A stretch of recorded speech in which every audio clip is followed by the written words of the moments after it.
Assalamualaikum warahmatullahi wabarakatuh.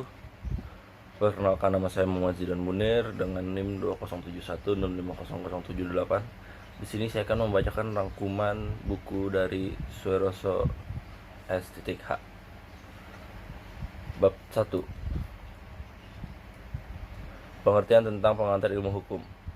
Pengertian dari segi pengantar. Pengantar ilmu hukum terdiri dari kata pengantar dan ilmu hukum dan dipecah menjadi ilmu dan hukum. Pengantar berarti membawa ke tempat yang dituju, atau dalam bahasa asing inleading Belanda dan introduction Inggris yang artinya memperkenalkan ilmu hukum. PIH merupakan mata pelajaran dasar yang tidak boleh ditinggalkan yang ingin mempelajari masalah dari cabang-cabang ilmu hukum. Pengertian dari segi ilmu hukum menurut para ahli. Yang pertama, Sajipto Raharjo. Ilmu hukum dalam perpustakaan hukum dikenal dengan nama jurisprudence, yang berasal dari kata jus, juris yang artinya hak, prudence berarti melihat ke depan, dan arti umum jurisprudence yaitu ilmu pengetahuan yang mempelajari hukum.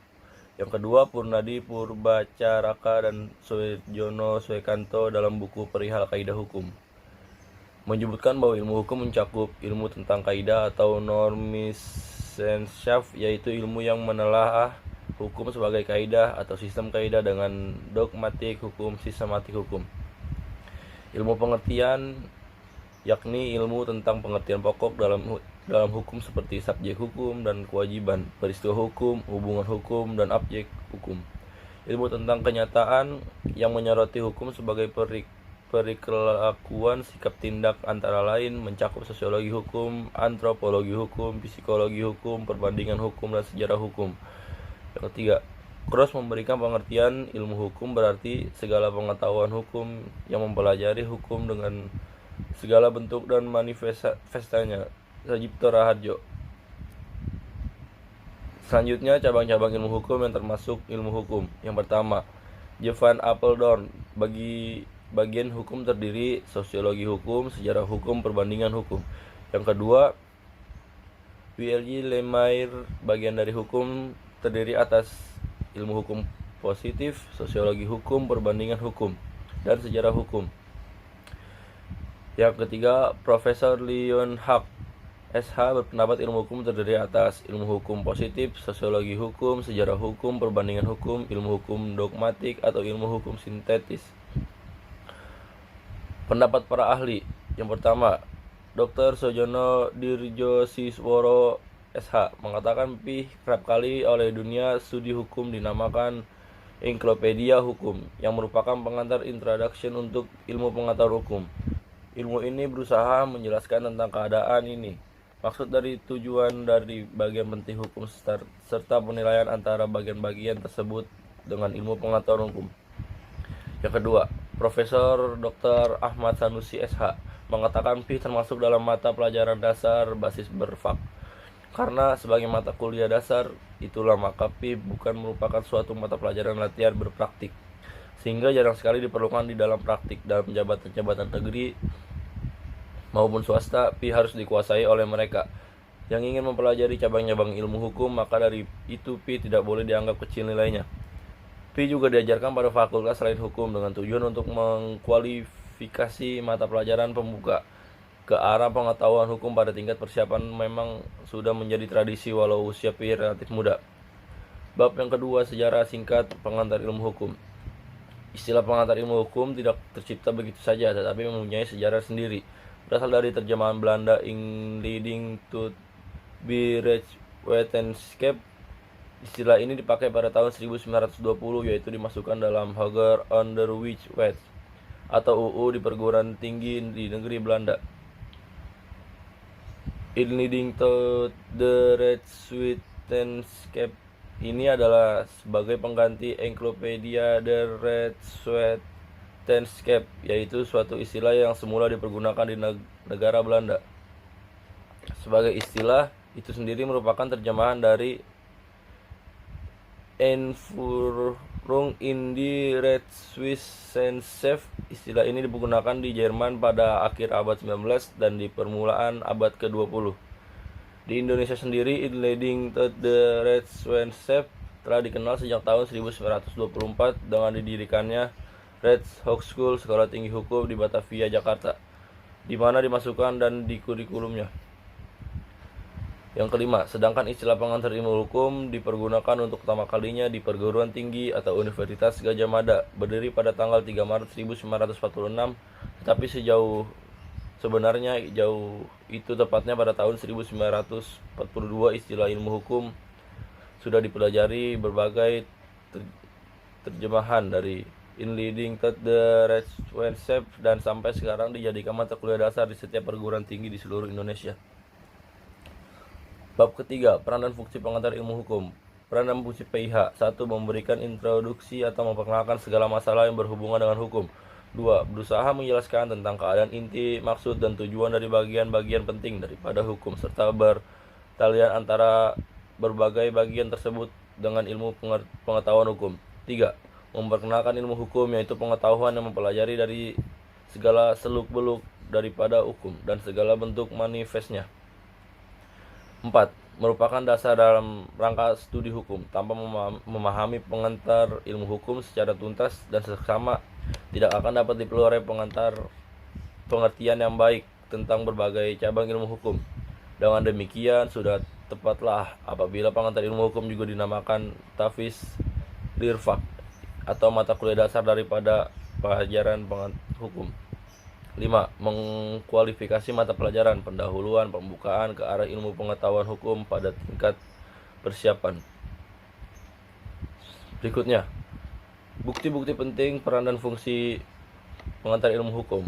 Bukti bahwa PI memiliki fungsi dan peran yang sangat penting dapat dilihat dari berbagai segi. Yang pertama, dari segi sejarah. PI dianjurkan di perguruan tinggi di berbagai negara. Di Jerman, PI diajarkan sebagai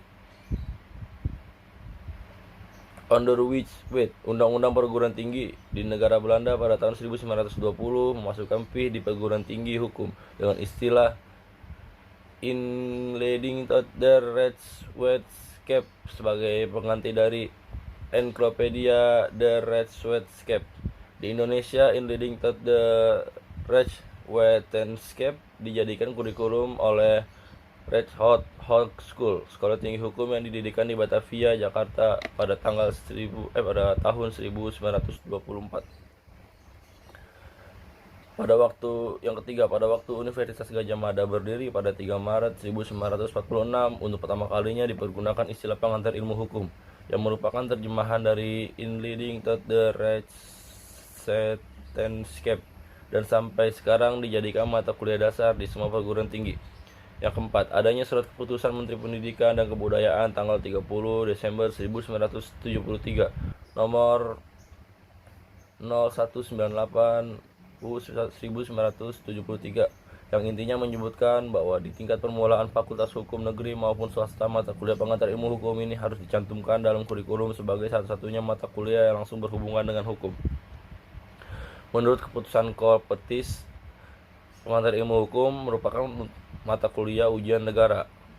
Dalam rangka sistem kredit semester SKS, mata kuliah PI berbobot SKS-nya 4 SKS, lebih besar dari cabang lain. Bab 4. Kedudukan PI di antara ilmu sosial lainnya. A. Ditinjau dari segi ilmu sosial. Pengantar ilmu hukum adalah satu mata pelajaran yang merupakan pengantar ke arah ilmu hukum. Ilmu hukum termasuk ilmu sosial dan objek penyelidikan adalah tingkah laku manusia dan masyarakat dalam berbagai bentuknya. Yang dipelajari juga masalah manusia, khususnya tentang kaidah-kaidah kehidupannya, serta tentang mana yang harus dan mana yang dilarang untuk dikerjakan. Oleh karena itu, kedudukan PI adalah sejajar dengan ilmu sosial lainnya. Ditinjau dari segi disiplin hukum, PI merupakan salah satu bagian daripada disiplin hukum bersama-sama dengan 1. Filsafat hukum. 2. Politik hukum. Masyarakat teratur selalu memiliki tujuan untuk mensejahterakan rakyatnya, dan politik hukum itu pada hakikatnya merupakan sarana untuk mencapai tujuan tersebut.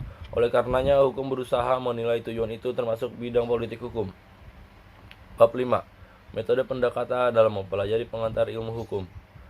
PI memerlukan metode pendekatan seperti 1. PI adalah sarana memperkenalkan ilmu hukum. 2. P mempelajari dari segi ilmiahnya secara sentral dan universal. 3. Dengan menggabungkan pengetahuan ringkasan mengenai seluruh acara dengan pengetahuan mendalam tentang tiap-tiap dari acara itu saling isi mengisi dan akan dapat suatu perpaduan pengetahuan yang benar-benar lengkap. Tetapi hubungan baik antara dua cara pendekatan itu menjadi persoalan yang vicious atau lingkaran setan yang menimbulkan pertanyaan dari mana kita harus memulai pelajaran PI. 4. Dari segi lain, belajar tentang PI seret dan kurang menarik karena yang dibicarakan adalah ilmu hukum secara global dan jarang ditemui di dalam praktik. Tidak seperti cabang ilmu hukum lainnya seperti hukum pidana, hukum perdata, dan hukum lain sebagainya, sehingga bagi dosen PI diperlukan masyarakat khusus. Bab 6. Persyaratan sebagai dosen pengantar ilmu hukum. 1. Profesor Dr. Ahmad Sanusi dalam bukunya PIH dan PTNI memberikan penjelasan yang isinya bahwa dilihat dari segi pengantar ilmu hukum yang memerlukan pendekatan khusus, maka bagi seorang dosen PIH harus memenuhi syarat sebagai berikut. Yang pertama, harus menguasai bahan-bahan baik yang menjadi keseluruhan pembahasan mata pelajaran PIH maupun pengetahuan lain yang mendukung PIH. Yang kedua, memahami syarat-syarat pedagogis. Yang ketiga, mempunyai kemampuan untuk menarik serta membangkitkan semangat mahasiswanya. Yang keempat, mampu dan berani mempopularisasikan acara kuliahnya.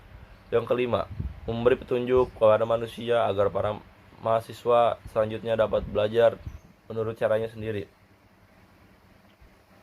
Direktur Pendidikan Tinggi Departemen Pendidikan dan Kebudayaan menegaskan, pemberian pelajaran PIH jangan sampai merupakan pemberian pelajaran filsafat hukum. Titik berat pelajaran bapaknya diletakkan pada bidang dogmatik hukum yang meliputi kaidah-kaidah dan pengertian.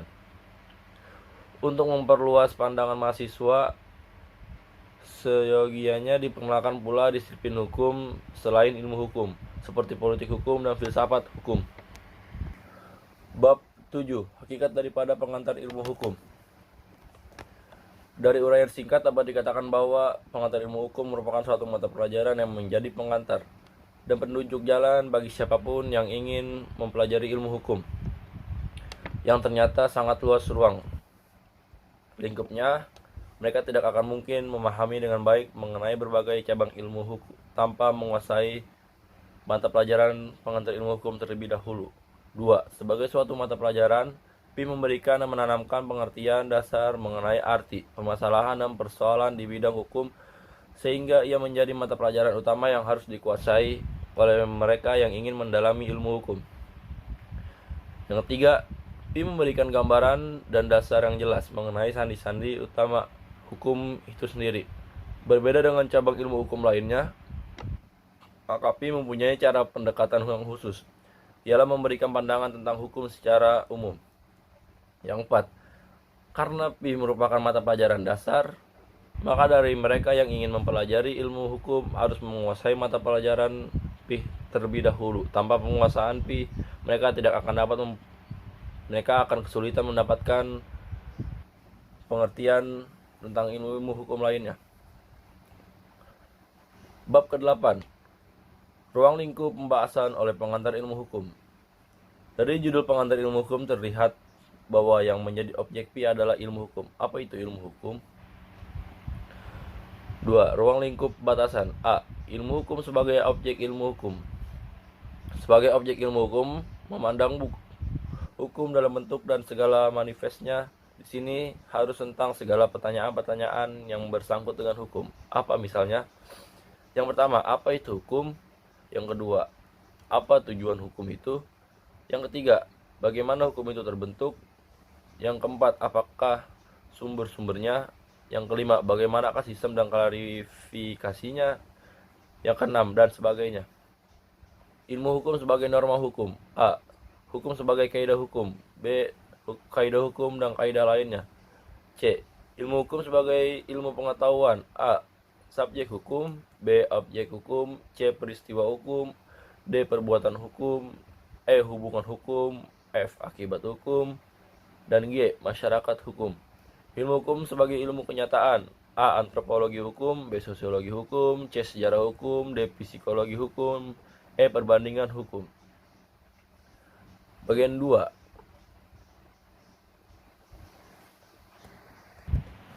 Bab 9. Pengertian tentang hukum.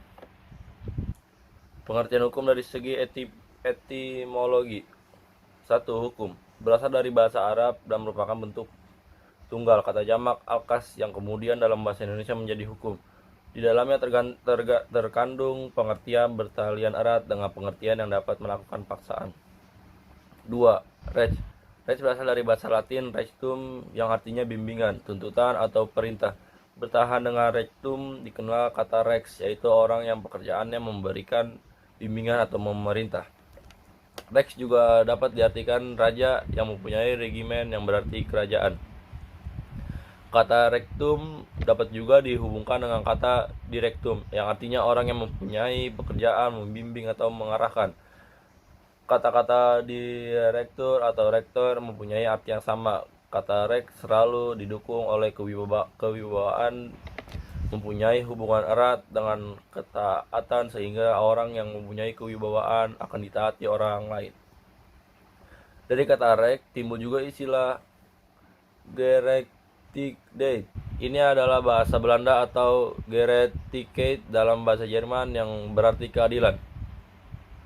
Sehingga hukumnya mempunyai hubungan erat dengan keadilan. Jadi dengan demikian rex dapat diartikan hukum yang mempunyai dua unsur penting, yaitu kewibawaan dan keadilan. 3. Ius. Kata ius berarti hukum. Berasal dari bahasa Latin lubere, artinya mengatur atau memerintah. Perkataan mengatur dan memerintah ini mengandung dan berpangkal pokok pada kewibawaannya. Selanjutnya istilah ius bertalian erat dengan iustitia atau keadilan pada zaman dulu bagi orang Yunani. Iustitia adalah dewi keadilan yang dilambangkan sebagai seorang wanita dengan kedua matanya tertutup, dengan tangan kirinya memegang neraca dan tangan kanannya memegang pedang. Arti dari lambang tersebut sebagai berikut. A. Kedua mata tertutup. B. Neraca. C. Pedang. 4 legs.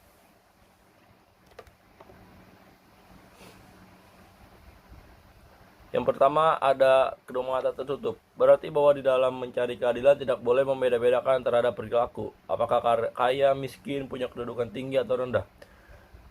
Dengan singkat bahwa di dalam mencari keadilan tidak boleh pandang bulu. Yang kedua ada B. Ada neraca. Melambangkan keadilan. Dalam mencari dan menerapkan keadilan harus ada persamaan atau sama berat. Yang C ada pedang, adalah lambang keadilan yang mengajarkan kejahatan dengan suatu hukum di mana perlu dan dengan hukuman mati. Dapat disimpulkan bahwa ius yang berarti hukum bertalian erat dengan keadilan yang punya 3 unsur, wibawa, keadilan, kedamaian.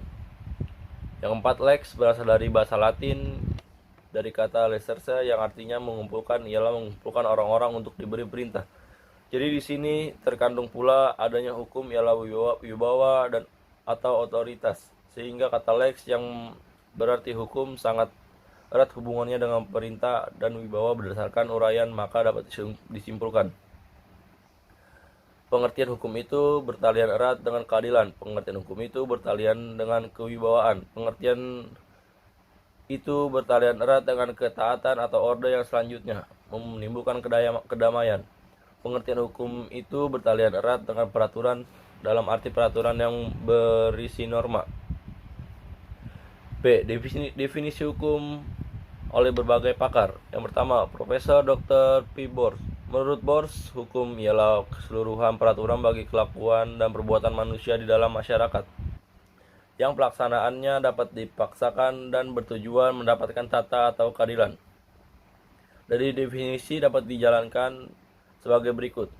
Hukum ialah merupakan peraturan atau norma, yaitu petunjuk atau pedoman hidup yang wajib ditaati oleh manusia. Dengan demikian, hukum bukan kebiasaan. Yang kedua, norma hukum diadakan guna ditunjukkan pada kelakuan atau perbuatan manusia dalam masyarakat. Dengan demikian, pengertian hukum adalah pengertian sosial, di mana masyarakat di situ ada hukum sebaliknya. Bila mana tidak ada masyarakat, maka tidak ada hukum. Yang ketiga, pelaksanaan peraturan hukum itu dapat dipaksakan, artinya bahwa hukum mempunyai sanksi berupa ancaman dengan hukuman terhadap si pelanggar atau merupakan ganti rugi yang menderita. Hukum diadakan dengan tujuan menimbulkan tata atau damai dan lebih dalam lagi, yaitu keadilan di dalam masyarakat mendapatkan bagian yang sama dan akhirnya dapat terwujud atau terlaksananya adanya cum ciko tribur kepada masing-masing anggota masyarakat mendapatkan bagian yang sama. Yang kedua, Profesor Mr. Dr. L.G. van Apeldoorn di dalam bukunya yang berjudul In Leading the Study van het Netherlands, Recht Apeldoorn, seorang juris Belanda, menyatakan memberikan definisi atau batasan hukum sebenarnya hanya bersifat menyamaratakan saja, dan itu pun tergantung siapa yang memberikannya. Tinjauannya terhadap hukum dapat dilihat dari dua sudut. A. The unwickled artinya orang terpelajar, dan leek orang awam. Jadi unwickled adalah orang terpelajar tetapi awam. Hukum bagi the unwickled adalah sama dengan rentetan pasal-pasal yang tidak ada habis-habisnya, seperti yang dimuat dalam undang-undang, dan dia dapat melihat hukum, yaitu terdapat di dalam undang-undang, sehingga pandangannya sama dengan undang-undang. Contoh, the unwickled, insinyur, dokter, dan lain sebagainya. Yang B, the man in the street, yang artinya adalah orang di jalanan atau kebanyakan orang yang tidak terpelajar, misalnya tukang beca, pedagang, pejalan kaki, dan lainnya. Bagi the man in the street yang mendengar kata istilah hukum, maka ia akan teringat polisi, jaksa, gedung pengadilan, dan lain-lain. Ia tak akan pernah melihat undang-undang, tetapi ia pernah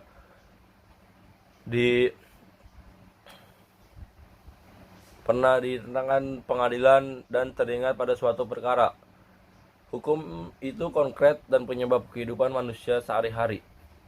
Bagi mereka, hukum dapat dilihat dan diraba. Berdasarkan uraian di atas, maka dapatlah diambil beberapa kesimpulan sebagai berikut. Hukum itu terdiri dari peraturan-peraturan. Objek dari peraturan-peraturan tersebut adalah perhubungan hidup yang menampakkan diri di dalam perbuatan atau kelakuan manusia, dan bukan soal pribadi atau soal batin dari objeknya. Peraturan hidup tersebut tidak berlaku bagi hewan dan tumbuh-tumbuhan. Selanjutnya, Tuan Ikis. Menurut pendapat serta pandangan dari Tuan Ikis, seorang yuris dari bangsa Belanda, untuk memahami apakah hukum itu, maka dapat dilihat tiga unsur, yaitu unsur penguasa. Yang dimaksud dengan penguasa adalah sejumlah orang, dan kekuasaan oleh pemerintah dalam arti luas. Kekuasaan pemerintah yang didelegasikan kepada orang tertentu tidak hanya kekuasaan di bidang perbuatan, peraturan, atau legislatif, di bidang pelaksanaan peraturan eksekutif, tetapi juga di bidang kekuasaan pengadilan atau yudikatif. Di muka diadakan penjelasan tentang arti hukum dari segi etimologi. Maka di sini akan dibahas mengenai hukum menurut pandangan masyarakat yang mencakup hukum arti keputusan penguasa. 1. Hukum dalam arti petugas. 2. Hukum dalam arti sikap. 3. Hukum dalam arti gejala sosial. 4. Hukum dalam arti kebudayaan. 5. Hukum dalam arti kaidah. 6. Hukum dalam arti tata hukum. 7. Hukum dari jalinan nilai. 8. Hukum dari arti ilmu hukum. Hukum sebagai keputusan penguasa. Sebagai keputusan penguasa hukum adalah peraturan-peraturan tertulis seperti Undang-Undang Dasar, Undang-Undang, Keputusan Presiden, Peraturan Pemerintah, Keputusan Menteri, Peraturan Daerah. Peraturan tersebut dibuat oleh pemanasan. Dalam hal ini, badan legislatif, misalnya undang-undang, dibuat oleh Presiden bersama DPR. Peraturan tinggi daerah tingkat 1 oleh DPRD bersama Gubernur. Putusan hakim termasuk hukum sebagai keputusan penguasa karena ia mempunyai kekuatan hukum sebagai manifestasi atau perwujudan di dalam masyarakat. Putusan penguasa adalah para penegak hukum. Peraturan-peraturan tersebut merupakan petunjuk bagaimana orang harus hidup bermasyarakat.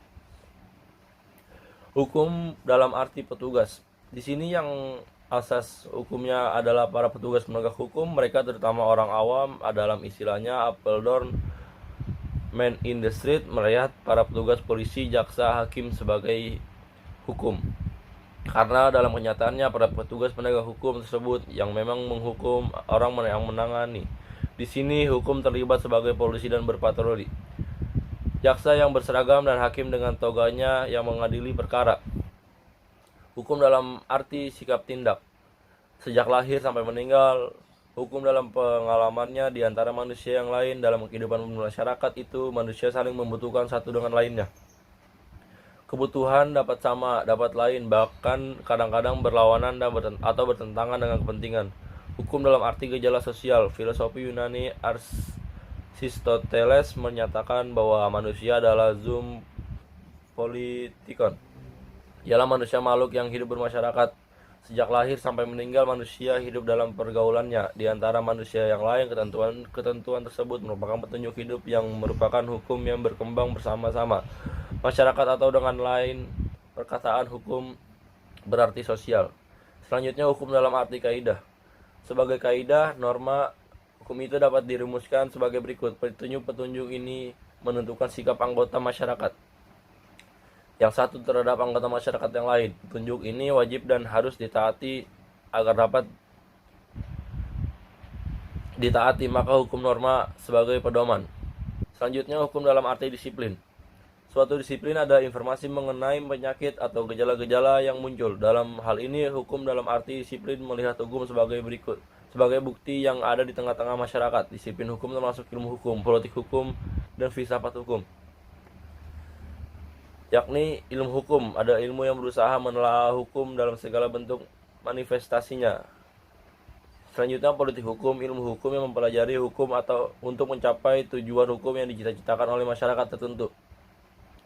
Selanjutnya filsafat hukum adalah ilmu pengetahuan hukum yang mengkreasikan dan merenungkan hakikat akan di dalam ilmu ini. Dikemukakan dasar-dasar hukum kekuatan yang mengikat hukum. Hukum dalam arti ilmu hukum. Hukum dalam arti sebagai ilmu hukum berarti ilmu tentang kaidah atau norma Wissenschaft atau Solen Wissenschaft, yaitu ilmu yang menelaah hukum sebagai kaidah atau sistem kaidah-kaidah dengan dogmatik hukum dan sistematik hukum. Hukum dalam arti tata hukum. Hukum dalam arti tata hukum adalah hukum yang sedang berlaku di suatu negara. Tata hukum biasanya juga disebut hukum positif atau ius constitutum. Hukum ini diwujudkan dengan peraturan-peraturan yang saling berhubungan dan saling menguntungkan. Tata hukum termasuk perbuatan apa yang boleh dilakukan dan perbuatan apa yang tidak boleh dilakukan. Juga mengenai apakah hak, kewajiban, dan berwenang. Bab 10. Hukum terdapat di mana saja.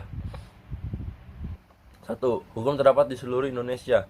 Asal ada masyarakat manusia, hukum itu ada di mana-mana pada setiap waktu dan bagi setiap bangsa. 2. Appledorn pernah menulis Rage is over the girl world. Overall war and summer living function is, artinya hukum terdapat di seluruh dunia, di mana-mana asal ada kehidupan masyarakat. Yang ketiga, anggapan-anggapan tersebut adalah anggapan-anggapan modern. Anggapan modern menolak anggapan kuno, dan anggapan kuno mengatakan bahwa hukum hanya terdapat di dalam masyarakat yang beradab. Jadi pendapat bahwa di dalam masyarakat yang belum atau tidak beradab atau masyarakat primitif tidak terdapat hukum tidak dapat dibenarkan. Sanusi menyebutkan bahwa Imasev dalam bukunya Pengantar Sosiologi Hukum halaman 27 masih berpendapat bahwa terdapatnya hukum hanya dalam masyarakat bangsa yang sudah maju. 4. Penyelidikan para ahli ilmu hukum, ilmu pengetahuan sosiologi, hukum, dan antropologi budaya modern menghasilkan bukti-bukti di mana ada masyarakat di sama terdapat hukum. 5. Pun anggapan kuno tersebut tidak dapat dibenarkan karena peraturan atau kebiasaan kehidupan sehari-hari yang oleh masyarakat yang masih primitif dijumpai oleh peraturan yang diperlakukan, dihormati, diindahkan, bahkan dipertahankan berlakunya. Yang keenam, peraturan atau kebiasaan tersebut merupakan bentuk-bentuk permulaan peraturan-peraturan hukum.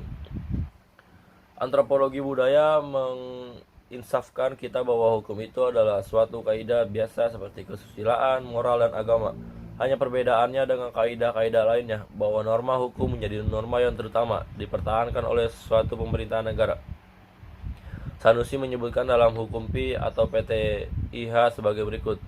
Berbeda dengan hukum alam, maka hukum yang ada di mana-mana itu kesalahan sama. Ia justru berbeda karena adanya perbedaan bahannya seperti manusianya, alamnya, karena adanya perbedaan bahannya seperti manusianya, alamnya, tradisinya, dan akal budidaya. 9.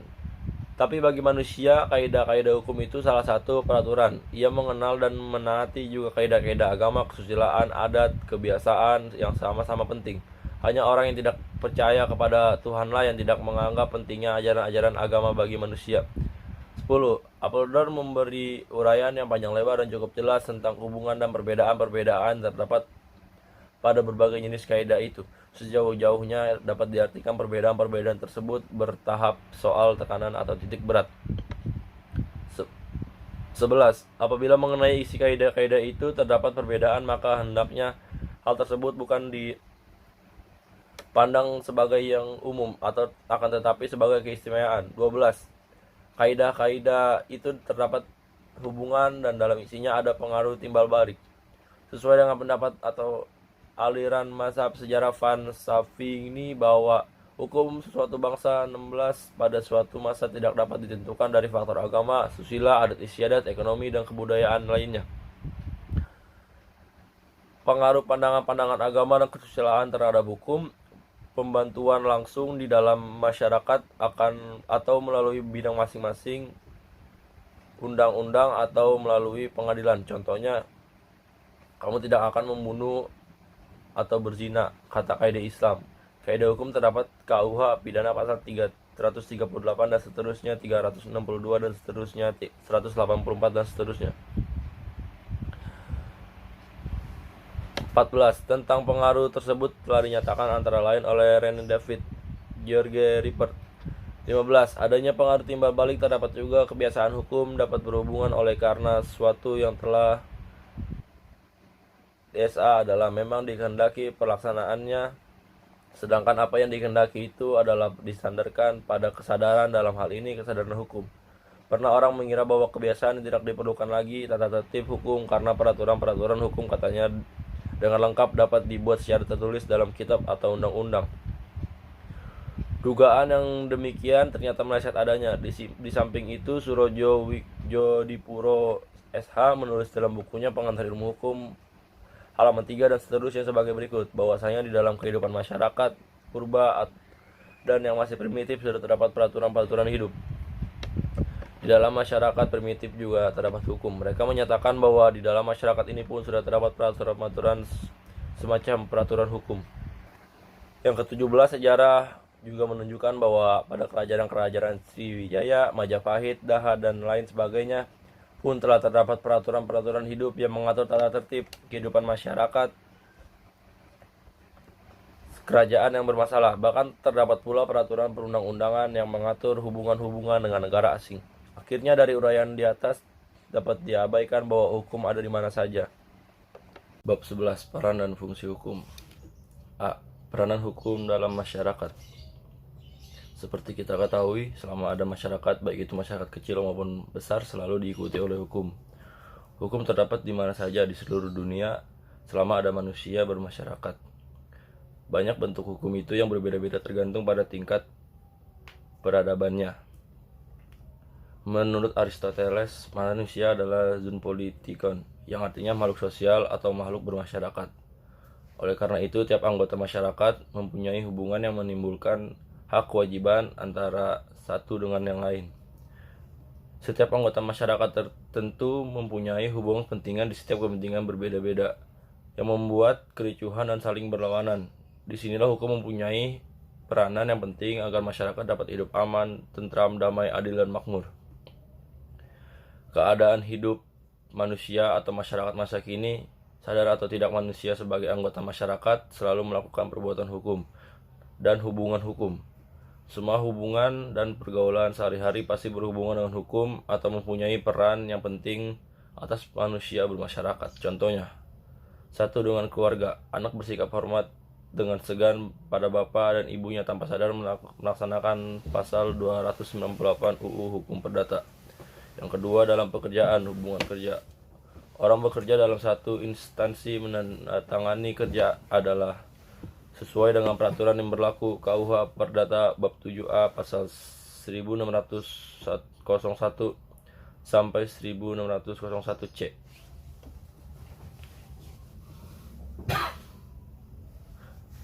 dalam mempelajari hukum. Sebelum mempelajari materi hukum yang lain sebagainya, orang wajib mengetahui dasar-dasar ilmu hukum yang bersifat umum, bersifat khusus. Ini beberapa hal hukum yang bersifat umum. A. Interpretasi atau penafsiran hukum. B. Sumber hukum seperti undang-undang, kebiasaan, traktat, dan sebagainya. C. Hierarki dan tingkat perundang-undangan di Indonesia. Dalam penggunaan istilah hukum, hukum dalam ilmu ekstasta sifatnya konsisten dan tidak berubah, sedangkan pengertian hukum di bidang ilmu hukum selalu berubah, mengikuti perkembangan masyarakat dalam kehidupan sosial dan budaya. Fungsi hukum. Yang pertama, pendahuluan. Maka hukum mempunyai fungsi menertibkan dan mengatur pergaulan masyarakat serta dalam menyelesaikan masalah-masalah yang timbul. 2. Fungsi hukum. Yang satu, sebagai alat pengatur tata tertib hubungan masyarakat. 2. Sebagai sarana untuk mewujudkan keadilan sosial lahir batin. 3. Sebagai penggerak pembangunan. 4. Fungsi kritis hukum. Dr. Sojono Dirjosisworo SH mengatakan bahwa hukum mempunyai sifat, yaitu daya kerja hukum tidak semata-mata melakukan pengawasan pada aparatur pemerintah saja, melainkan aparatur penegak hukum termasuk di dalamnya. Syarat-syarat agar hukum dapat terlaksana dengan baik. Agar fungsi hukum dapat terlaksana dengan baik, maka para penegak hukum dituntut kemampuannya untuk melaksanakan dan menerapkan hukum dengan baik.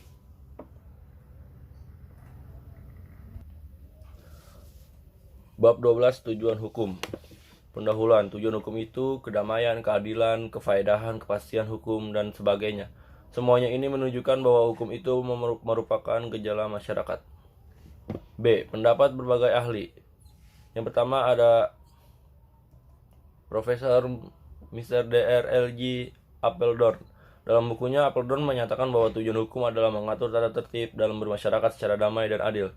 Yang kedua ada Aristoteles dalam bukunya Rhetorica, bahwa tujuan hukum adalah menghendaki keadilan semata-mata dan isi daripada hukum ditentukan oleh kesadaran etis, mengenal apa yang dikatakan adil dan apa yang tidak adil. Oleh karenanya, hukum harus membuat apa yang dinamakan allgemeine Regels.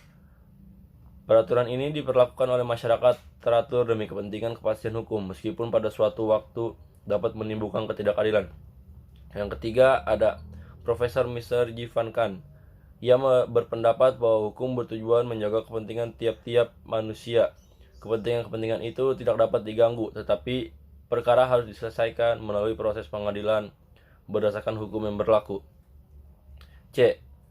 Allgemeine Regels, peraturan-peraturan umum. Allgemeine Regels yang dapat dipandang kurang adil, contohnya pasal 330 JO, pasal 1330 KUH Perdata yang berasal dari Burgerlijk Wetboek. Pasal 330 berbunyi, belum cukup umur, belum dewasa adalah belum mempunyai umur genap 21 tahun dan belum melangsungkan pernikahan. Pasal 1331 berbunyi, tidak cakap untuk membuat perjanjian adalah 1. Orang yang belum dewasa. 2. Mereka yang ditaruh di bawah pengampuan. 3. Seorang istri dalam perkawinan.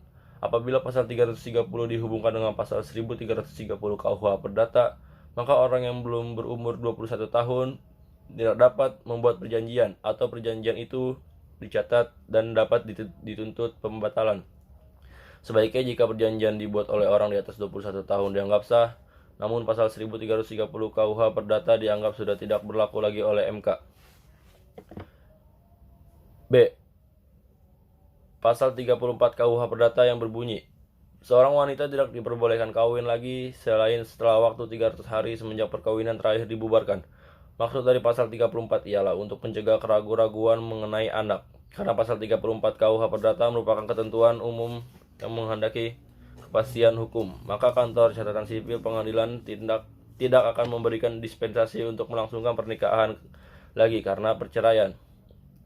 Ketentuan pasal 34 ini berasal dari BW, sekarang sudah tidak berlaku lagi dan dihapus oleh pasal 11 UU Perkawinan No. 1 tahun 1974. Bunyi pasal 11 ini maksud ayat 1, bagi seorang wanita yang putus perkawinannya berlaku jangka waktu tunggu. Ayat 2, tenggang waktu tunggu tersebut pada ayat 1 akan diatur dalam peraturan pemerintahan lebih lanjut. Sebagai pelaksanaan pasal 11 tersebut dikeluarkan peraturan pelaksanaan No. 1 tahun 1974 pasal 39 yang merupakan bahwa masa tunggu bagi seorang janda adalah sebagai berikut. A. Apabila perkawinan putus karena kematian, waktu tunggu ditetapkan 130 hari. B. Apabila perkawinan putus karena perceraian, waktu tunggu ditetapkan 90 hari bagi yang datang bulan atau tidak datang bulan. C. Apabila perkawinan itu putus sedangkan janda tersebut dalam keadaan hamil, waktu tunggu yang ditetapkan sampai melahirkan. Sedangkan ayat 2 dan 3 pasal 39 PP nomor 1 tahun 1974 berbunyi, tidak ada waktu tunggu bagi janda yang putus perkawinannya karena perceraian, sedangkan antara janda tersebut dan bekas suaminya belum pernah terjadi hubungan kelamin. Demikian UU Perkawinan nomor 1 tahun 1974 dan PP nomor 9 1975 merupakan langkah untuk menciptakan keadilan bagi masyarakat dan hasil perjuangan emansipasi wanita Indonesia yang berjiwa Kartini. Tentang keadilan. 1. Keadilan distributif atau Justitia distributiva. Keadilan distributif ialah suatu keadilan yang memberikan kepada setiap orang didasarkan atau jasa-jasanya. Keadilan distributif berperan dalam hubungan antara masyarakat dengan perorangan. 2. Keadilan kumulatif atau Justitia kumulatif. Keadilan kumulatif ialah suatu keadilan yang diterima oleh masing-masing anggota tanpa mempedulikan jasa masing-masing.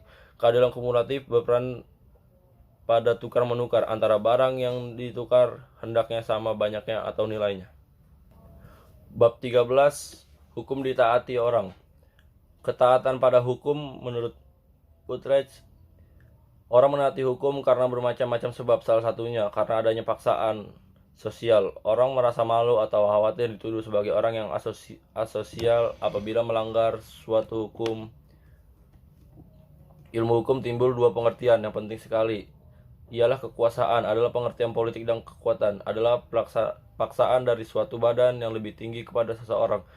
Jadi jelas bahwa pengertian kekuatan dan kenyataan ditentukan oleh perasaan hukum dari orang yang bersangkutan. Artinya suatu peraturan baru dinamakan suatu peraturan hukum apabila peraturan ia diterima bukan karena paksaan. 2. Hukum ditaati orang karena hukum itu bersifat memaksa. Hal ini dapat ditinjau batasan-batasan yang dikemukakan oleh beberapa sarjana hukum seperti yang pertama, Profesor Dr. Van Kant. Hukum adalah keseluruhan peraturan hidup yang bersifat memaksa untuk melindungi kepentingan manusia di dalam masyarakat. Yang kedua, Profesor Dr. P. Bors. Hukum ialah keseluruhan peraturan bagi kelakuan atau perbuatan manusia di dalam masyarakat dan bertujuan mendapatkan tata atau damai dan keadilan. Paksaan-paksaan tersebut di dalam hukum berupa sanksi hukuman. Berikut contoh yang dikemukakan oleh Marhainis. Seorang tidak dapat membunuh karena dalam kitab undang-undang hukum pidana siapa yang membunuh diancam dengan hukuman mati atau penjara. Seorang nasabah, penerima kredit atau membayar pinjaman pokok dan bunga pada waktunya karena bank dapat menguasai dan menyita jaminan serta menuntut ganti rugi. 3. Beberapa teori aliran yang menyebabkan mengapa hukum ditaati orang. A. Mazhab hukum alam atau hukum kodrat. Mazhab hukum alam adalah suatu aliran yang menelaah hukum dengan bertitik tolak dari keadilan yang mutlak. Artinya bahwa keadilan tidak boleh diganggu. Hukum alam juga mempunyai sifat-sifat yang artinya hukum yang tidak bergantung pada pandangan manusia, berlaku kapan saja, di mana saja, bagi siapa saja, dan jelas bagi semua manusia tanpa ada yang menjelaskannya. Ada ajaran mengenai hukum kodrat yang dikemukakan oleh 1. Ajaran hukum Aristoteles. Aristoteles berpendapat bahwa ada dua macam hukum, yaitu hukum yang berlaku karena penetapan penguasa negara. 2. Hukum yang tidak tergantung dari pandangan manusia. Macam-macam hukum kedua ini adalah hukum alam, yaitu hukum yang tidak dapat tergantung dari pandangan manusia, akan tetapi berlaku untuk semua manusia kapan saja dimanapun dia berada. Yang kedua, ajaran hukum dari alam Hugo de Groot.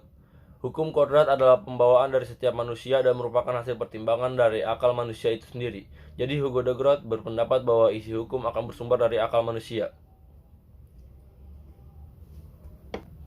Bab 14. Kodifikasi dan perkembangan hukum. Apa itu kodifikasi? Kodifikasi hukum adalah pembukuan hukum dalam suatu himpunan undang-undang dalam materi yang sama.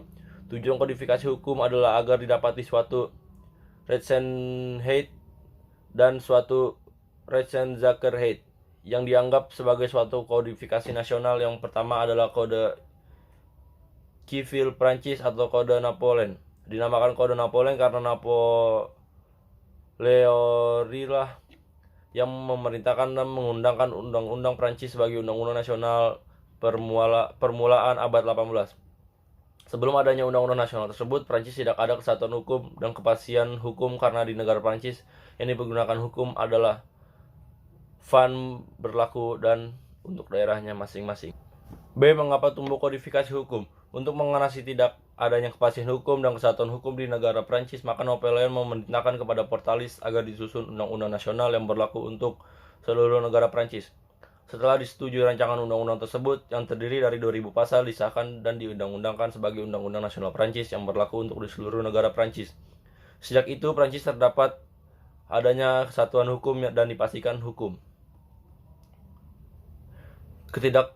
Adanya kesatuan dan kepastian hukum terdapat pula di negara lain seperti Amerika dan Indonesia sendiri. Di Indonesia sendiri, sebelum adanya kodifikasi atau hukum yang berlaku adalah hukum adat. C. Pertimbangan kodifikasi hukum. Perkembangan kodifikasi hukum. Dengan adanya kode sivil atau kode Napoleon, timbullah anggapan bahwa 1. Seluruh permasalahan hukum sudah tertampung dalam undang-undang nasional. 2. Di luar undang-undang tidak ada hukum. 3. Hakim hanya melaksanakan undang-undang yang berlaku di seluruh negara. Yang D. Aliran-aliran hukum yang timbul kemudian. 1. Ajaran Freirechtslehre. Ajaran timbul pada tahun 1840 karena ajaran legisme tidak dapat memenuhi kebutuhan masyarakat. Dengan demikian, ajaran legisme berpandangan bahwa satu-satunya sumber hukum adalah undang-undang dan di luar undang-undang tidak ada hukum. Tidak dapat dipertanggungjawabkan lagi. Menurut paham Freirechtslehre atau hukum bebas, hukum tumbuh di dalam masyarakat dan diciptakan oleh masyarakat berupa kebiasaan dalam kehidupan dan hukum alam. Selanjutnya, paham ini berkembang menjadi dua aliran, yaitu aliran hukum bebas sosiologis yang berpendapat hukum tumbuh di kebiasaan-kebiasaan masyarakat dan berkembang secara sosiologis. B. Aliran hukum bebas naturalistik yang berpendapat hukum bebas adalah hukum alam. 2. Aliran Rechtsfinding. Kalau aliran bebas bertolak pada hukum di luar undang-undang, maka aliran Rechtsfinding mempergunakan undang-undang dan hukum di luar undang-undang. Bab 15. Aliran-aliran praktik hukum. Pendahuluan. A. Aliran legisme. Setelah adanya kodifikasi di negara Prancis yang menganggap bahwa kode sivil Prancis sudah sempurna serta dapat menampung seluruh hukum, maka timbullah legisme yang berpendapat bahwa 1. Bahwa satu-satunya sumber hukum adalah undang-undang. 2. Bahwa di luar undang-undang tidak hukum. Dalam aliran legisme, hakim hanya merupakan subsumtu automat dan pemutusan perkara hanya didasarkan pada undang-undang saja. Kekurangan aliran legisme setelah berjalan kurang lebih 50-60 tahun ialah permasalahan-permasalahan hukum yang timbul kemudian tidak dapat dipecahkan oleh undang-undang yang telah dibentuk. B. Aliran Freirechtslehre, Freirechtsbewegung, dan Freirechtsschool. Aliran Freirechtslehre merupakan aliran bebas hukum tidak dibuat oleh legislatif dan menyatakan bahwa hukum terdapat di luar undang-undang. Berbeda dengan arisan legisme di mana hukum terikat sekali pada undang-undang, maka hakim dalam Freirechtslehre bebas menentukan atau menciptakan hukum dengan melaksanakan undang-undang atau tidak. Tujuan dari Freirechtslehre ialah 1. Memberikan peradilan sebaik-baiknya dengan cara memberi kebebasan pada hakim tanpa terikat pada undang-undang, tapi menghayati tata kehidupan sehari-hari. 2. Membuktikan bahwa dalam undang-undang terdapat kekurangan-kekurangan dan kekurangan itu perlu dilengkapi. 3. Mengharapkan agar hakim dalam memutuskan perkara didasarkan kepada Rechtsstaat. C. Aliran Rechtsfinding, penemuan hukum. Dalam perkembangan lebih lanjut, ada pandangan-pandangan terhadap hukum. Ada perubahan-perubahan karena 1. Hukum itu berdasarkan atas keadilan masyarakat yang terus berkembang. 2. Undang-undang tidak dapat diselesaikan tiap masalah yang timbul, melainkan hanya memberi pedoman umum saja. 3. Ternyata pembuat undang-undang tidak dapat mengikuti kecepatan gerak masyarakat akan proses perkembangan sosial, sehingga penyusunan undang-undang selalu ketinggalan. Menurut aliran Rechtsfinding, hukum terbentuk dengan beberapa cara, ialah 1. Karena wetgeving, pembentukan undang-undang. 2. Karena administrasi. 3. Karena Rechtspraak atau keadilan. 4. Karena kebiasaan atau tradisi yang sudah mengikat masyarakat. 5. Karena ilmu. Bila ditinjau dari segi legisme dan Freirechtslehre, maka 1. Aliran Rechtsfinding merupakan aliran antara legisme dan Freirechtsselre. 2. Tugas hakim hanya dalam Rechtsfinding adalah menyelaraskan undang-undang dengan keadaan masyarakat dan bila perlu menambah undang-undang disesuaikan dengan asas keadilan masyarakat. 3. Kebebasan yang terikat dan keterkaitan yang bebas dicerminkan dalam penafsiran hukum, mengkonstruksi hukum dan memberikan ungkapan-ungkapan kontrario. 4. Bagi hakim, jurisprudensi mempunyai arti penting di samping undang-undang karena dalam jurisprudensi terdapat makna yang penting konkret yang tidak terdapat pada undang-undang. Ada beberapa pembatasan mengenai kebebasan hakim seperti dinyatakan oleh salah satu ahli, yaitu Logeman berpendapat bahwa hakim harus tunduk pada kehendak pembuatan undang-undang, dalam arti kehendak seperti yang diketahui dan tercantum dalam peraturan perundang-undangan yang bersangkutan. Aliran yang berlaku di Indonesia. Di Indonesia, mempergunakan aliran Rechtsfinding ini berarti bahwa hakim dalam memutuskan perkara berpegang pada undang-undang dan hukum lainnya dan tidak berlaku di dalam masyarakat seperti Gebodenfrist. Bab 16. Terbentuknya hukum. A. Pembentukan hukum di Inggris. Hukum di Inggris berasal dari kebiasaan masyarakat yang dikembangkan oleh pengadilan. Hukum ini dinamakan common law yang dibentuk pada tahun 1666 sewaktu Inggris dijajah oleh bangsa Normandi dengan rajanya yaitu William the Conqueror. Mengatur masalah peradilan penguasa kerajaan yang berperan sebagai hakim. Hakim tersebut dinamakan Judges of Law atau Interim Judges. Dan tumbuhlah yang dikatakan common law Inggris juga berlaku hukum yang terbentuk dari undang-undang Inggris. Contohnya hukum state Inggris dalam hukum pidana material. A. Offenses against the person Act 1861. B. Homicide Act 1957. C. Theft Act 1960. B. Pembentukan hukum di Indonesia. Hukum di Indonesia tumbuh dari kebiasaan masyarakat yang dikenal dengan hukum adat. Hukum ini terbatas pada hukum perdata bagi golongan warga negara asli. C. Pandangan legisme, Freirechtsselre dan Rechtsfinding. 1. Pandangan legisme. Pandangan legisme berkembang sampai pertengahan abad 19. Hukum hanya terbentuk oleh perundang-undangan. Legisme menyatakan bahwa tidak ada hukum. 2. Pandangan Freirechtsselre. Pandangan Freirechtsselre sampai abad 1900 sampai abad 19 sampai 20 terbentuk oleh peradilan, bertitik berat pada kegunaan sosial. Yang ketiga, pandangan Rechtsfinding. Hukum berasal dari perundang-undangan dan hukum dari peradilan. Kedua pandang tersebut tidak dapat dipertahankan. Bab 17. Penafsiran hukum. A. Macam-macam cara penafsiran. 1. Cara penafsiran dalam pengertian subjektif dan objektif. Dalam pengertian subjektif apabila ditafsirkan seperti yang dikehendaki oleh pembuat undang-undang. Dalam pengertian objektif apabila penafsirannya lepas dari pada pendapat pembuat undang-undang dan sesuai dengan adat bahasa sehari-hari. B. Dalam pengertian sempit dan luas. Dalam pengertian sempit yakni apabila dalil yang ditafsirkan diberi pengertian yang sangat dibatasi, misalkan mata uang. Pengertiannya hanya uang logam saja dan barang diartikan benda yang dapat dilihat dan diraba saja. B. Metode penafsiran. Tata bahasa, sejarah, sistem dari peraturan, keadaan masyarakat, autentik, dan perbandingan. C. Perjelasan tentang berbagai macam metode penafsiran. Apabila semua metode tersebut tidak menghasilkan, wajib diambil metode penafsiran yang membawa keadilan setinggi-tingginya. Karena memang keadilan itu ialah yang dijadikan sasaran pembuat undang-undang pada waktu mewujudkan undang-undang yang bersangkutan. Contoh, orang yang belum dewasa, orang yang ditaruh di bawah pengampuan, orang perempuan dalam hal yang ditetapkan oleh undang-undang, dan pada umumnya orang kepada siapa undang-undang telah melarang membuat persetujuan tertentu. Nomor 14 tahun 1967 yang mengemukakan tentang usaha pokok bank memberikan kredit. Kata kredit berasal dari kata creditor. Dalam bahasa Romawi berarti kepercayaan dalam arti luas. Dalam modem maksud yang dipinjam meminjam. Pinjam meminjam adalah suatu perjanjian, memerlukan jaminan dan orang yang meminjamkan.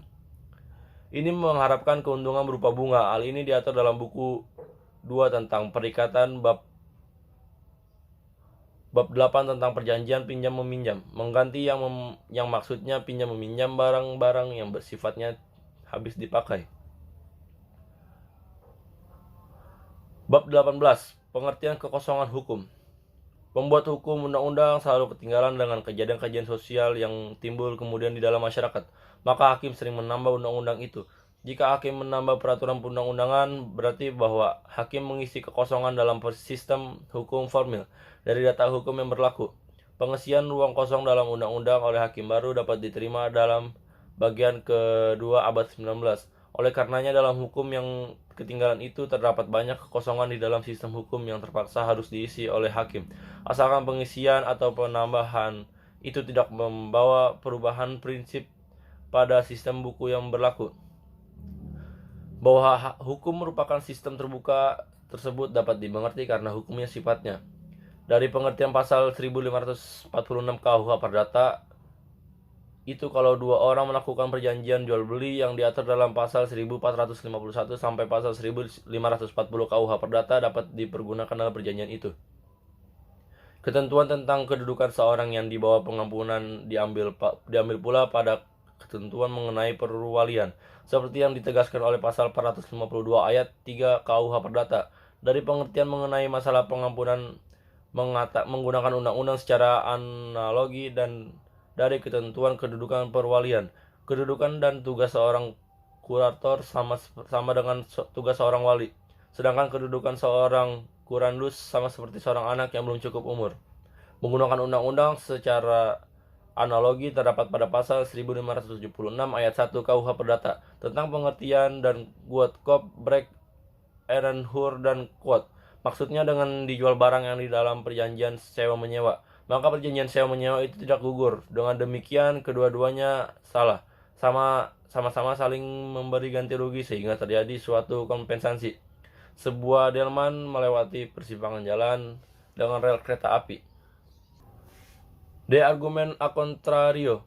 Penafsiran a contrario adalah penafsiran undang-undang yang didasarkan atas peningkatan, artinya berlawanan pengertian antara soal yang dihadapi dengan soal yang diatur dalam suatu pasal undang-undang. Penafsiran a contrario bertolak belakang dengan penafsiran analogis, yang juga merupakan salah satu konstruksi hukum dengan maksud untuk mengisi kekosongan dalam sistem undang-undang. Pada hakikatnya penafsiran a contrario adalah sama dengan penafsiran analogis. Hanya hasilnya berlawanan. Analogi membawa hasil positif, sedangkan penafsiran a contrario hasilnya negatif. Kedua cara menjalankan undang-undang ini sama-sama berdasarkan konstruksi hukum. Penafsiran berdasarkan argumentum a contrario mempersempit perumusan atau hukum atau perundang-undangan. Bab 19, sumber-sumber hukum. Arti tentang sumber hukum. Sumber hukum adalah segala sesuatu yang menimbulkan aturan-aturan yang mengikat dan memaksa, sehingga apabila aturan-aturan itu dilanggar akan menimbulkan sanksi yang tegas dan nyata bagi pelanggarnya. Sebagai asas hukum, sebagai sesuatu yang merupakan permulaan hukum, misalnya kehendak, ketuaan, akal manusia, jiwa bangsa, dan sebagainya. Pendapat berbagai pakar hukum mengenai macam-macam sumber hukum. Sudikno menyebut 1. Algra membagi sumber hukum dalam sumber hukum dan dari sumber hukum formil. Sumber hukum materi ialah tempat dari mana materi hukum, material sumber hukum. Material ini merupakan faktor yang membantu pembentukan hukum. Misalnya hubungan sosial, hubungan kekuatan politik, situasi sosial ekonomi, tradisi, hasil penelitian ilmiah, perkembangan internasional, keadaan geografis. Ini semua merupakan objek studi penting bagi sosiologi itu diambil. Sumber hukum formil merupakan tempat atau sumber das mana suatu peraturan memperoleh kekuatan hukum. Yang pertama algra, yang kedua Van Apeldoorn, yang ketiga sumber hukum dan arti filosofi, yang keempat sumber hukum dalam arti formil. Yang C undang-undang. Undang-undang merupakan sumber hukum formal. Di samping undang-undang mempunyai tata urutan, banyak orang yang termasuk the unwikelijk tidak mengerti perbedaan antara undang-undang dan hukum. Mereka menganggap undang-undang yang dikeluarkan oleh pemerintah adalah hukum, oleh karenanya perlu diadakan pembahasan lebih lanjut tentang undang-undang yang dimaksud undang-undang dalam arti material. Di dalam praktik, apabila ada orang yang mengatakan undang-undang tanpa keterangan lebih lanjut, maka yang dimaksud selalu undang-undang dalam arti formil. Menurut pendapat lama, undang-undang adalah hukum. Dengan demikian, Timbullah anggapan bahwa undang-undang adalah hukum sehingga hakim hanya merupakan subsumsi otomat yang dalam memberikan putusannya yang cukup dengan dasar undang-undang. Mempergunakan sistem trias politika sebagai sistem pemerintahannya di negeri Belanda yang berwenang untuk membuat undang-undang adalah raja di Amerika Serikat. Lain halnya dengan pembentukan undang-undang di negara Amerika Serikat. Di sana kewenangan membuat undang-undang diberikan kepada Kongres saja atau sebagai badan legislatif. Kebiasaan. Yang D. Mengenal hukum kebiasaan merupakan tindakan menurut pola, tingkah laku yang tetap, ajak lazim, normal, atau adat dalam masyarakat atau pergaulan hidup tertentu.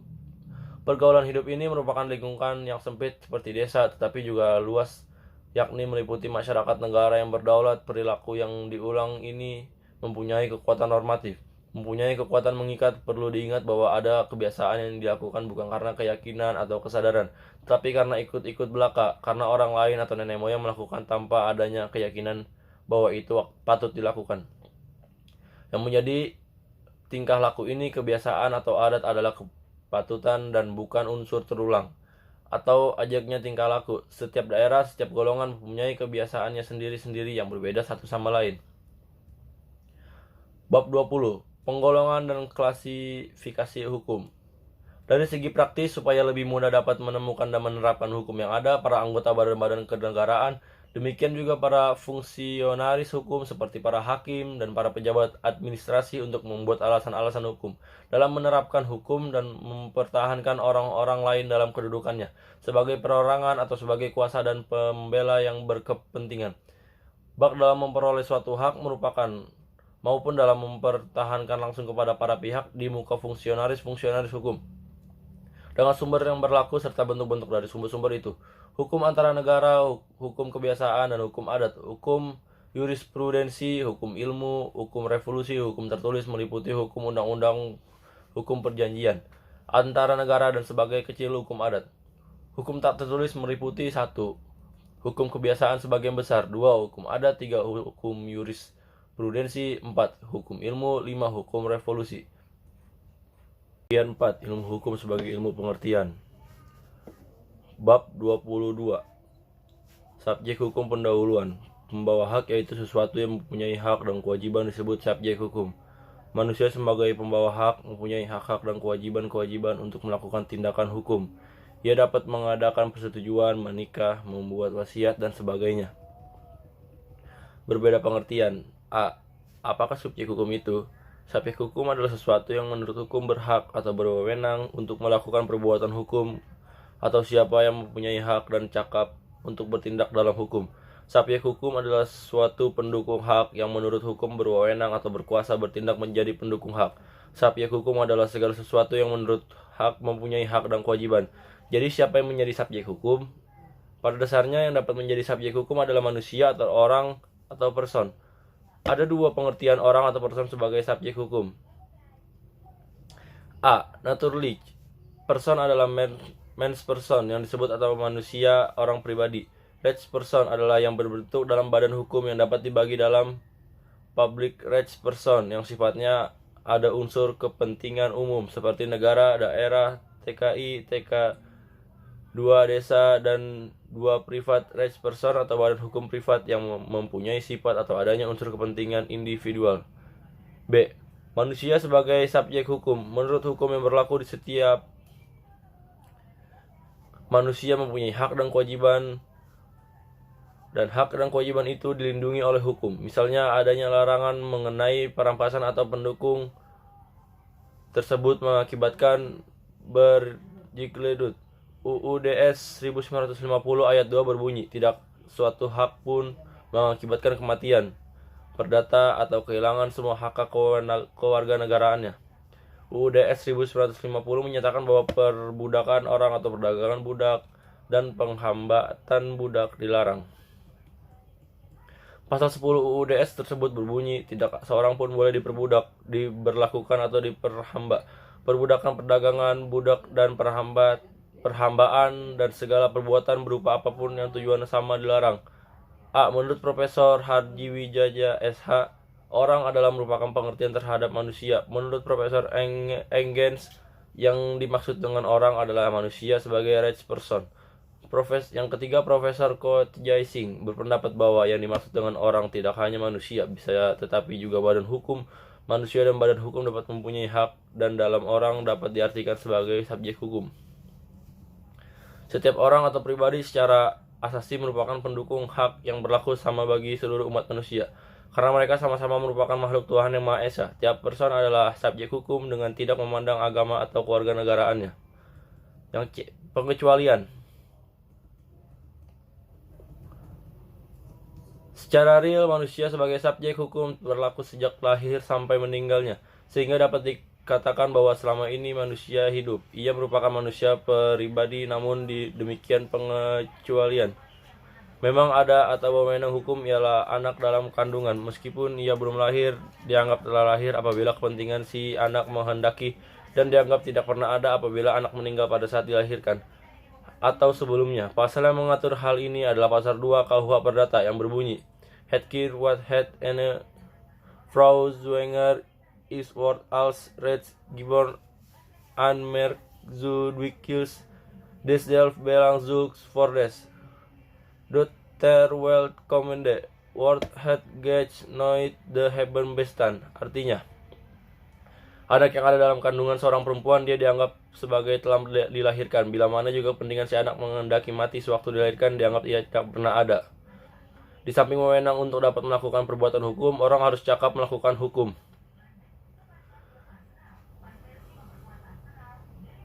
Apabila ia telah dianggap cukup cakap untuk mempertanggungjawabkan sendiri atas segala tindakan-tindakannya sendiri, seorang dewasa yang normal adalah cakap hukum. Dalam hal-hal tertentu, ia tidak dianggap cakap hukum lagi apabila ia gila atau tidak sehat pikirannya atau diletakkan di bawah pengampunan.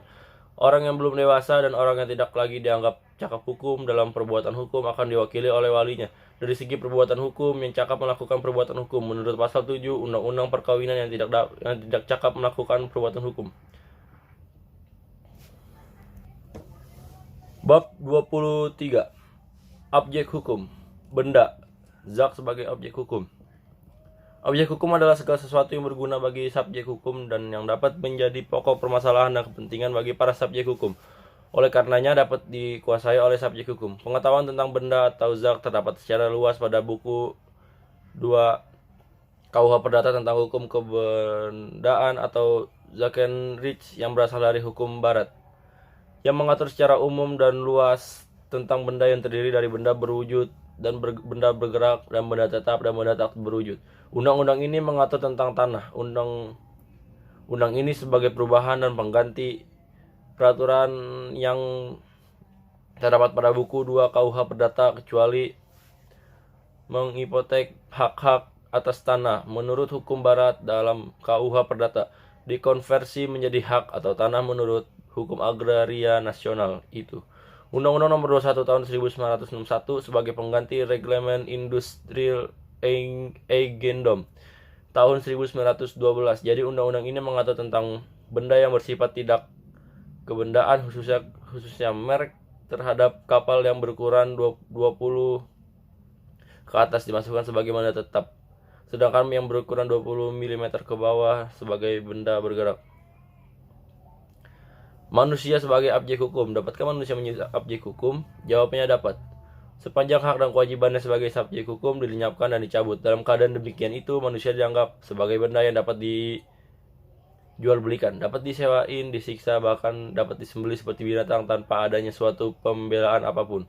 Keadaan semacam itu pernah terjadi pada zaman perbudakan sebelum abad pertengahan sampai abad 17 dan 18. Di bawahnya orang-orang negro dengan dibujuk, dijanjikan pekerjaan dan dipaksa meninggalkan benua hitam Afrika, dibawa oleh orang-orang berkulit putih sebagai budak antara lain ke benua Amerika melalui perantara dan perdagangan budak untuk dipekerjakan dan di perkebunan kapas dan lain-lain. Perbudakan itu bertentangan dengan hak asasi manusia seperti yang lebih dicetuskan tanggal 10 Desember 1948 oleh Lembaga Dunia PBB dalam Universal Declaration of Human Rights, yang membuat prinsip kemanusiaan yang beradab. Manusia tidak mengenal perbedaan dari segi warna, kulit, ras, bangsa, kelamin, agama, kedudukan, golongan pangkat, dan partai.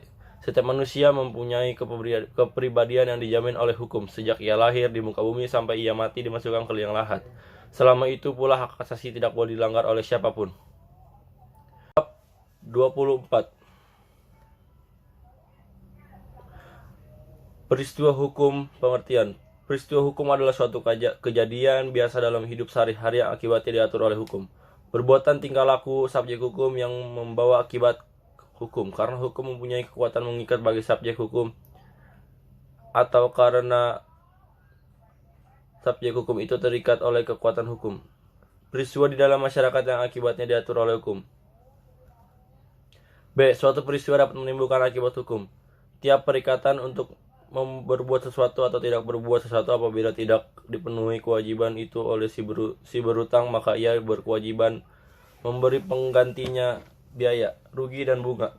Dari contoh tersebut di atas terlihat bahwa adanya peristiwa-peristiwa tidak memenuhi kewajiban untuk berbuat atau tidak berbuat sama sekali. Akibat hukumnya mengganti biaya, rugi, dan bunga. Hukum tunggal dan peristiwa hukum majemuk. Peristiwa hukum tunggal terdiri dari satu peristiwa saja. Peristiwa hukum adalah peristiwa sosial yang tidak secara otomatis dapat merupakan atau menimbulkan hukum. Akibat hukum yang timbul tetapi diatur oleh peraturan hukum. Meskipun akibat ini tidak dikehendaki oleh pelakunya, perbuatan ini dinamakan onrechtmatigheid. Perbuatan hukum yang tidak dapat dibenarkan oleh hukum. Akibat dari tubrukan itu sudah jelas dikehendaki oleh A maupun B, namun demikian dianggap salah, diwajibkan mengganti rugi kepada pihak yang dirugikan.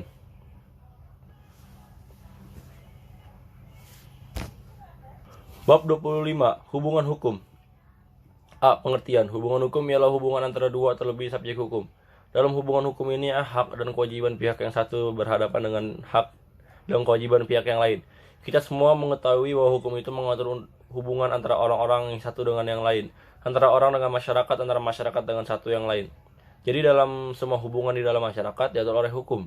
Barang siapa yang mengganggu atau tidak mengindahkan hubungan ini, maka ia dapat dipaksa oleh hukum untuk menghormatinya. Contohnya, A wajib menyerahkan rumah kepada B. Sebaliknya, B wajib membayar harga rumah kepada A dan berhak meminta rumah kepada A apabila salah satu pihak yang tidak mengindahkan kewajibannya, maka hakim akan menjatuhkan sanksi hukum. Hubungan A dan B yang diatur oleh hukum ini diberi nama hubungan hukum atau rechtsbetrekking. Kewenangan yang diberikan oleh hukum kepada subjek hukum dinamakan hak. Dengan demikian, hukum sebagai himpunan peraturan-peraturan yang mengatur hubungan sosial memberikan suatu hak kepada subjek hukum untuk berbuat sesuatu atau menuntut sesuatu yang diwajibkan oleh hak itu, dan terlaksanakannya kewenangan atau hak dan kewajiban tersebut dijamin oleh hukum. Mengenai hubungan hukum ini, Logeman berpendapat dalam setiap hubungan hukum terdapat pihak yang berwenang atau berhak meminta prestasi yang disebut dengan prestati sabien dan pihak yang berwajib melakukan prestasi yang disebut nis subjek. B. Dari segi hukum, kewenangan yang disebut hak dan dua plich atau kewajiban adalah segi pasif dari mana hubungan hukum. Hak dan kewajiban ini keduanya timbul dari suatu peristiwa hukum dan satu pasal hukum objektif. C. Unsur-unsur hubungan hukum. Hubungan hukum memiliki 3 unsur sebagai berikut. Adanya orang yang wajib saling berhadapan, adanya objek yang berlaku berdasarkan hak dan kewajiban, adanya hubungan antara pemilik hak dan pengemban kewajiban, atau adanya hubungan atas objek yang bersangkutan. D. Syarat-syarat daripada hubungan hukum. Dalam hukum pasal 1474 dan pasal 1513 KUH Perdata yang masing-masing menetapkan bahwa si penjual mempunyai kewajiban menyerahkan barang dan sebaliknya. Si pembeli berkewajiban membayar harga pembelian. Karena adanya perjanjian jual beli, maka timbul peristiwa hukum. Ialah suatu perbuatan hukum yang akibatnya diatur oleh hukum. Dalam hubungan hukum yang bersegi atas bersegi hanya satu pihak yang berwenang, pihak lain yang hanya berkewajiban. Jadi dalam hubungan hukum yang bersegi saat satu itu hanya ada satu pihak saja yang merupakan memberikan sesuatu, berbuat sesuatu atau tidak berbuat sesuatu. Bab 6. Beberapa pengertian. Dalam ilmu hukum, hak disebut juga hukum subjektif. Hukum subjektif merupakan segi aktif daripada hubungan hukum. Dalam pasal 570 KUH Perdata disebutkan bahwa hak milik adalah hak untuk menikmati kegunaan suatu kebendaan dengan cara bagaimanapun juga asal tidak bertentangan dengan undang-undang atau peraturan umum yang ditetapkan oleh suatu kekuasaan yang berhak menetapkan dan tidak mengganggu hak orang lain. Hak pemilikan ini terdiri dari dua hak atau kewenangan yang penting, ialah 1. Yang mempunyai berwenang atau hak memunggul kenikmatan dari kepunyaannya, dan yang mempunyai juga berwenang berhak memindah tangankan kepunyaan itu. B. Teori-teori tentang hak. Pada abad 19 di Jerman dikemukakan dua teori tentang hak yang sangat penting dan sangat besar pengaruhnya, ialah teori yang dianggap dapat sebagai kepentingan yang terlindung. Memang hak bertugas melindungi kepentingan yang berhak. Contoh, hak milik rumah. 2. Teori yang menganggap hak sebagai kehendak yang diperlengkapi dengan kekuatan atau Wismar teori, Bernhard Wieskelt, merupakan teori yang mengatakan bahwa hak itu adalah suatu kehendak yang diperlengkapi dengan kekuatan yang oleh tata tertib hukum diberikan kepada yang bersangkutan. Berdasarkan kehendak itu, maka yang bersangkutan dapat memiliki rumah, tanah, dan sebagainya lainnya. Bab 27. Perbuatan hukum bukan perbuatan hukum. 27. Perbuatan hukum bukan perbuatan hukum dan akibat hukum. Perbuatan hukum adalah setiap perbuatan manusia yang dilakukan dengan sengaja untuk menimbulkan hak dan kewajiban. Perbuatan hukum atau tindakan hukum baru terjadi apabila ada kehendak. Untuk adanya pernyataan kehendak diperlukan: A. Pernyataan kehendak secara tegas dapat dilakukan dengan A. Tertulis, yang dapat terjadi antara lain: 1. Ditulis sendiri, 2. Ditulis oleh pejabat tertentu dan ditandatangani oleh pejabat itu. Disebut juga akta otentik dan akta resmi. 3. Mendirikan PT yang menurut pasal 38 KUHD dilakukan pendiriannya dengan akte notaris. 4. Suatu pernikahan dengan surat nikah. 5. Seorang lulusan ujian yang memberikan ijazah atau sertifikat. B. Mengucapkan kata pernyataan kehendak ini cukup dengan mengucapkan kata setuju, misalnya dengan kata oke, ya, ACC, dan lain-lain. C. Isyarat, gebaren. Pernyataan kehendak secara tegas dengan isyaratnya, misalkan dengan menggunakan kepala tanda setuju.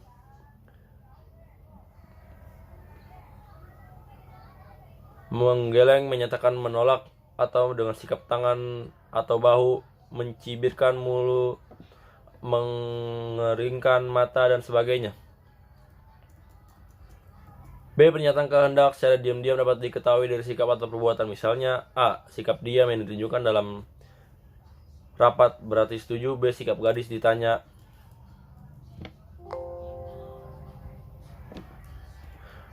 Seorang gadis ditanya oleh seorang orang tuanya untuk dinikahkan dengan seorang pemuda, gadis itu diam berarti ia setuju. C. Perbuatan hukum terdiri dari A. Perbuatan hukum sepihak, ialah perbuatan hukum yang dilakukan oleh satu pihak saja dan menimbulkan hak dan kewajiban pada satu pihak pula. Contoh perbuatan hukum surat wasiat. B. Perbuatan hukum dua pihak, ialah perbuatan hukum yang dilakukan oleh dua pihak dan menimbulkan hak kewajiban bagi kedua pihak. Contoh persetujuan jual beli. B. Bukan perbuatan hukum.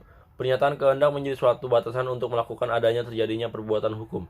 Jadi dapat dikatakan bahwa kehendak dari yang melakukan perbuatan itu menjadi unsur pokok dari perbuatan tersebut. Bukan perbuatan hukum ini ada dua macam. Yang pertama, perbuatan hukum dilarang oleh hukum. Perbuatan ini menjadi akibat hukum yang tak tergantung pada kehendak. Yang kedua, perbuatan dilarang oleh hukum adalah suatu perbuatan yang menimbulkan kerugian kepada orang lain dan mewajibkan si pelaku atau si pembuat yang bersalah mengganti kerugian yang ditimbulkan. Contohnya, seorang majikan bertanggung jawab terhadap kerugian yang ditimbulkan oleh bawahannya dalam melaksanakan pekerjaan-pekerjaan yang ditugaskan kepada mereka.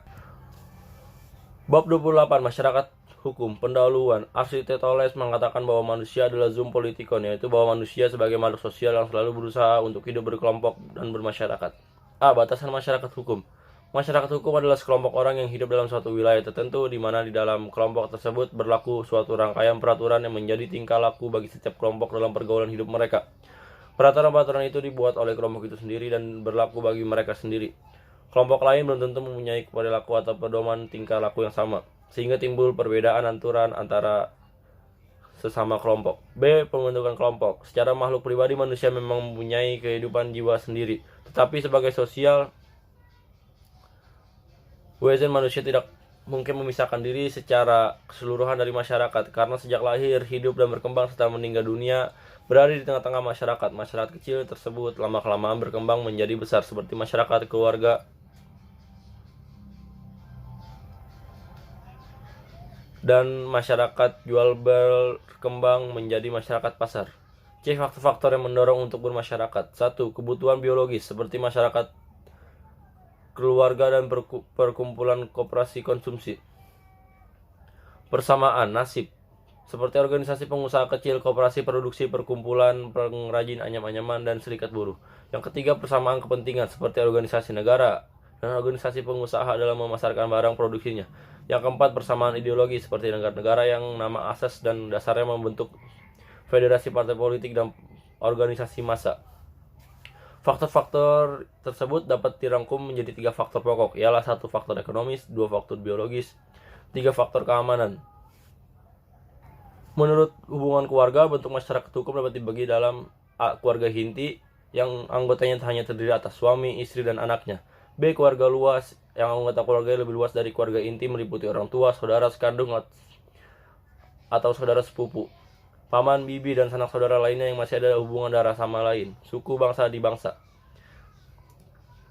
C. Suku bangsa, D bangsa. Bab 29.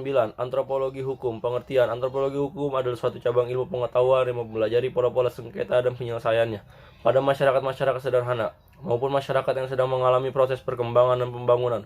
Untuk ini, Sir Jono Suekanto mengadakan identifikasi terhadap kelakuan nyata dari warga masyarakat. 1. Anggapan masyarakat tentang pedoman perihal perkelakuan yang pantas. 2. Mengadakan identifikasi terhadap perkelakuan nyata dari warga masyarakat. Bagi seorang antropolog, suatu gejala hukum timbul apabila ada perikelakuan yang demikian rupa sehingga apabila dibiarkan akan mengganggu atau bahkan merusak lembaga-lembaga yang paling dihargai oleh warga masyarakat. Hal ini disebabkan oleh karena hukum sebagai aspek kebudayaan mempunyai beberapa fungsi fundamental untuk memelihara kedudukan masyarakat itu. 1. Merumuskan pedoman bagaimana warga seharusnya berperilaku, sehingga terjadi integrasi minimal dalam masyarakat. 2.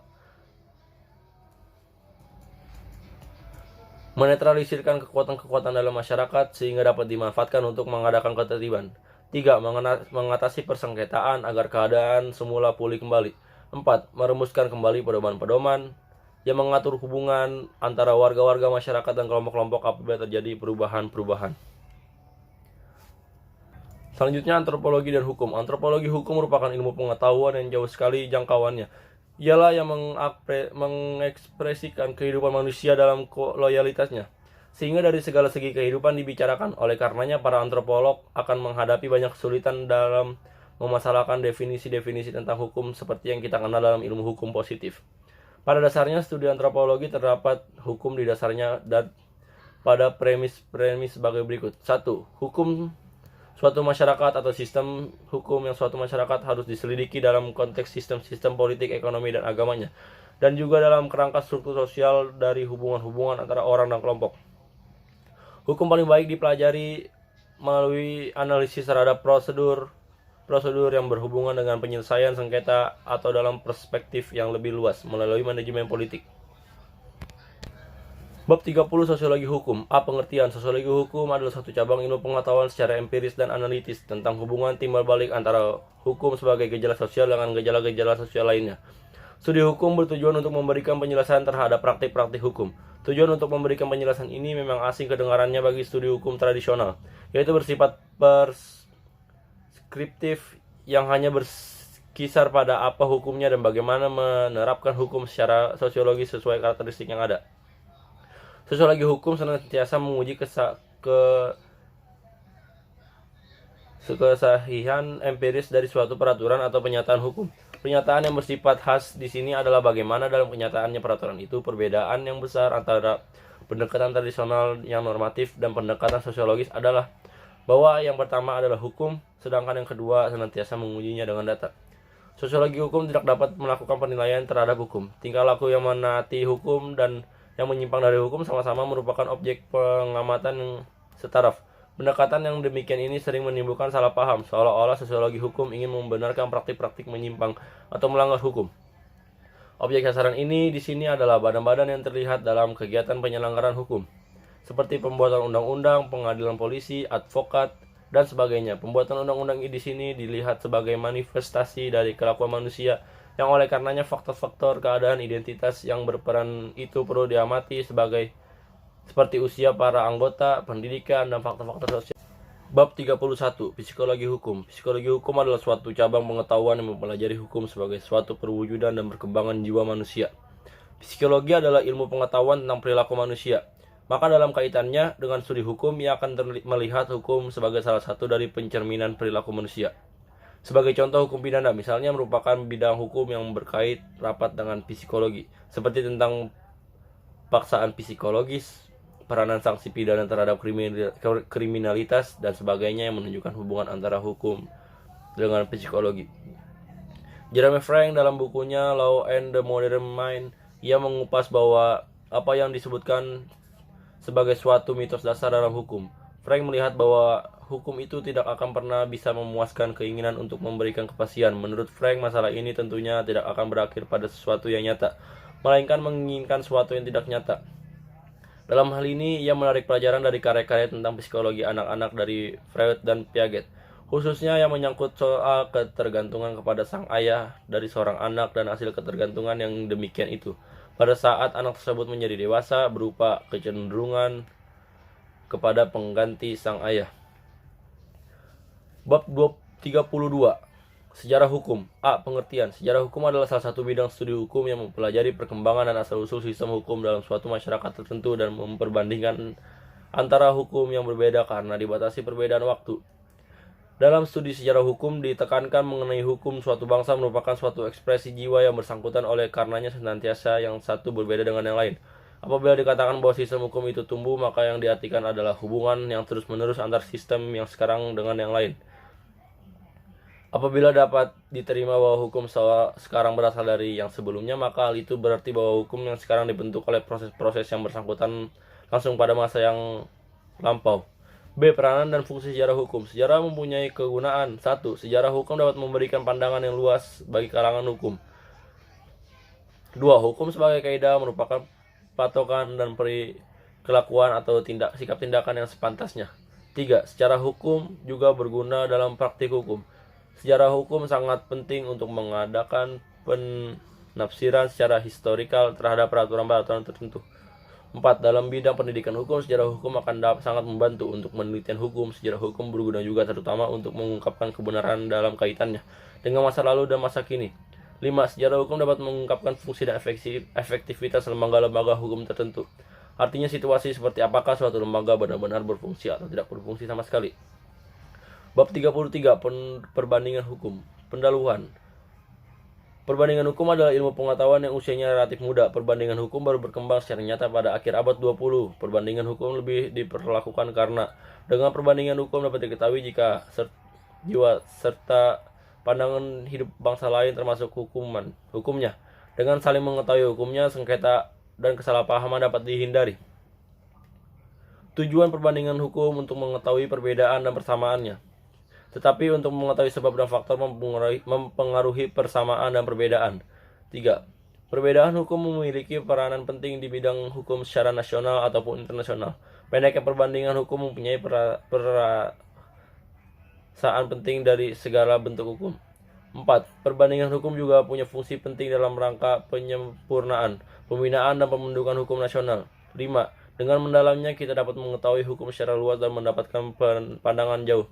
6. Pandangan hukum punya arti yang penting dalam praktik antara lain sebagai metode perbandingan hukum untuk memecahkan perselisihan yang bersifat nasional maupun internasional seperti hukum antar golongan, perselisihan antar warga negara yang menyangkut hukum nasional dan hukum asing.